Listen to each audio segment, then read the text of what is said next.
kita akan membahas model maturitas manajemen risiko dan pengembangan sumber daya manusia untuk implementasi manajemen risiko. Cikal bakal model maturitas manajemen risiko adalah model yang disebut dengan Capability Maturity Model atau CMM yang pertama kali diperkenalkan oleh Angkatan Udara Amerika Serikat pada tahun 1980. Ada 5 tingkatan yang didefinisikan di dalam model ini. Yang pertama adalah level 1, inisial, dengan kriteria tertentu. Level 2 disebut managed. Level 3 disebut defined. Level 4 quantitatively managed. Dan yang tertinggi level 5 adalah level maturity. Kita perhatikan di sini bahwa setiap level mempunyai kriterianya masing-masing. Selanjutnya, model itu kemudian dikembangkan menjadi People Capability Maturity. Maksudnya adalah model itu diterapkan untuk menilai kemampuan orang atau staff atau pegawai atau personalia. Mirip dengan yang tadi sudah kita bahas, ada 5 tingkatan di sini. Initial, repeatable, defined, managed, dan optimizing. Jadi intinya adalah bahwa model awal tadi dikembangkan lebih lanjut, dikembangkan lagi, dan pada tahap ini diterapkan untuk mengevaluasi tingkat kematangan kemampuan personalia. Nah, kemudian kita lihat di sini perkembangan lebih lanjut. Model tersebut digunakan untuk mengevaluasi kematangan manajemen proyek, Project Management Maturity Model. Kembali dikembangkan untuk masing-masing tingkatan, kriteria-kriterianya, dan berkembang bukan saja untuk manajemen project, tapi juga diterapkan untuk Industrial Process Maturity Model, model kematangan proses industri. Jadi semakin meluas cakupan implementasinya. Dan pemuncaknya adalah bahwa model ini kemudian diterapkan untuk manajemen risiko yang berplatform atau berbasis ISO 31000. Nah, kemudian ada berbagai kajian, antara lain saya kutipkan di sini, Pruncia, Stevens, dan Fieria, dan Borbina. Mereka mensintesis model-model yang tadi sudah kita bahas menjadi sesuatu yang boleh dikatakan merupakan upaya standarisasi. Jadi ada sintesis yang mencoba menggabungkan, memadukan, mengkombinasikan pengalaman-pengalaman penerapan model maturitas risk management. Hal yang serupa diupayakan pula oleh Badan Standarisasi Nasional Republik Indonesia, yaitu berupaya membakukan model maturitas manajemen risiko. Dari sisi empiris, upaya kajian juga dilakukan, misalnya oleh Center for Risk Management and Sustainability untuk proyek di perusahaan listrik negara pada tahun 2020. Ini beberapa hal yang bisa kami kemukakan, temuan-temuan dari kajian kami. Yang pertama adalah bahwa implementasi manajemen risiko itu terbukti meningkatkan daya saing ekonomi, baik perusahaan yang menerapkannya maupun orang-orang yang ada dalam perusahaan atau dalam organisasi.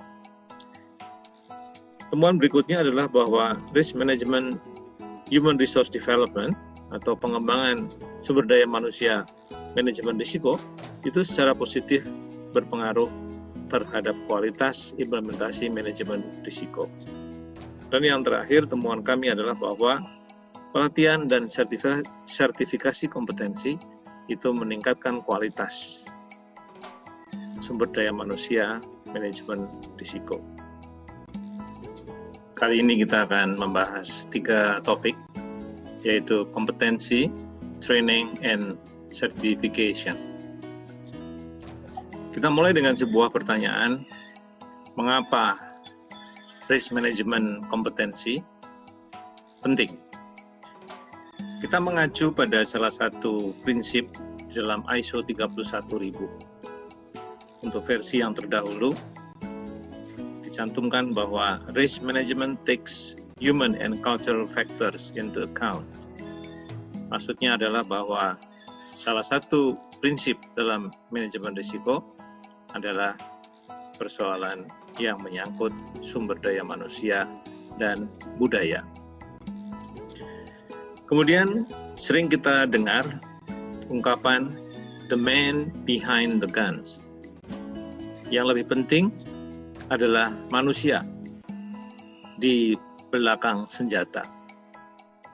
Karena merekalah yang menguasai, mengendalikan, mengoperasikan senjata itu. Dalam kaitan ini adalah risk management. Jadi penentu dari keefektifan manajemen risiko adalah orang-orang di belakangnya. Kemudian poin yang ketiga, saya cantumkan di sini, bahwa kompetensi personalia untuk setiap level, untuk semua fungsi, itu menentukan keefektifan manajemen risiko. Tentu kita semua setuju bahwa pelatihan itu penting, namun di sini saya kemukakan beberapa hasil kajian ilmiah yang menyatakan bahwa memang training itu sangat penting untuk meningkatkan performance, untuk meningkatkan kinerja dari personalia. Kemudian disebutkan juga dalam beberapa hasil penelitian ilmiah bahwa penting sekali kita mengembangkan suasana lingkungan dalam organisasi yang kondusif bagi pelatihan. Terkait dengan model kematangan manajemen risiko, dapat disebutkan bahwa untuk mencapai level 3, maka ada dipersyaratkan bahwa organisasi harus menyediakan pelatihan di dalam manajemen risiko. Bagaimana memastikan bahwa sertifikasi itu penting? Kita mulai secara teoritis bahwa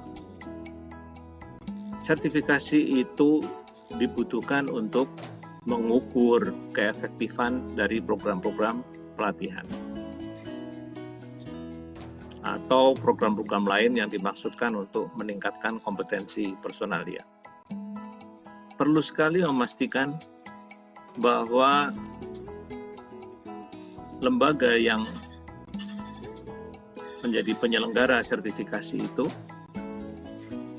mempunyai kredibilitas, artinya dapat dipercaya. Jadi saya sebutkan di sini bahwa kredibilitas sertifikasi bergantung kepada reliabilitas, tata kelola, proses dari asesmen. Nah, beruntunglah sekarang bahwa kita mempunyai ISO 17024, Conformity Assessment. Di dalam ISO ini dikemukakan standar bagaimana asesmen harus dilakukan supaya dapat dijamin kredibilitasnya.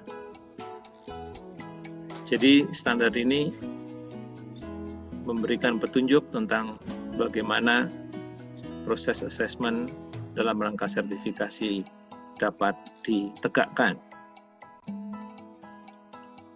Demikian beberapa hal telah kita bahas terkait dengan implementasi manajemen risiko.